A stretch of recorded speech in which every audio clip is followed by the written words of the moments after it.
this is how I'm currently doing with my ataxia at the moment. See, what's so strange and unusual about my form of ataxia is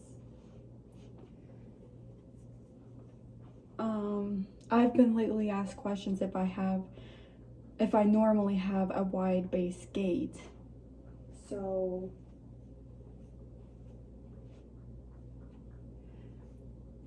to be accurate about myself, I do not have a wide base gait. A wide base gait is when you're like walking like this, because you're trying to maintain balance.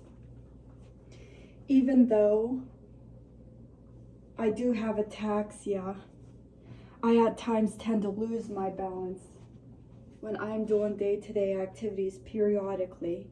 So if I'm like doing something, I may go like this, but I do manage to catch myself. However, I don't consistently walk like this, which is a wide base gait. I may walk like this, like a normal gait, but then suddenly lose my balance and I like fall to the side like that. I was recently asked questions on how I normally walk without walking heel to toe. So that's to answer some of those questions. I walk normally, and it appears like that I walk without any issues, but periodically I am wobbly or unstable and lose my balance. And that's how my ataxia works. Not everyone is like that. Not everyone is the same with ataxia. My ataxia seems primarily episodic, meaning that I have imbalance, which is ataxia, but it's mainly periodically. I don't have it permanently or consistently. However, my ataxia has affected me in different ways, where I have persistent symptoms in other areas. Whereas I have permanent involuntary eye movements called nystagmus, and I have that symptom consistently, whereas my gait doesn't appear to be consistent. It's mainly episodic.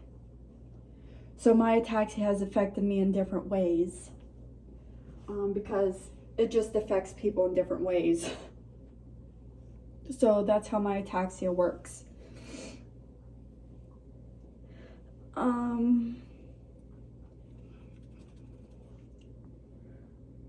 I'm supposed to have episodic ataxia type 2 based on the symptoms I have. And the fact that my episodes of ataxia, severe ataxia, tend to last longer, usually for several hours. But since being on the medication, it has limited the severity and frequency and how long it lasts. So,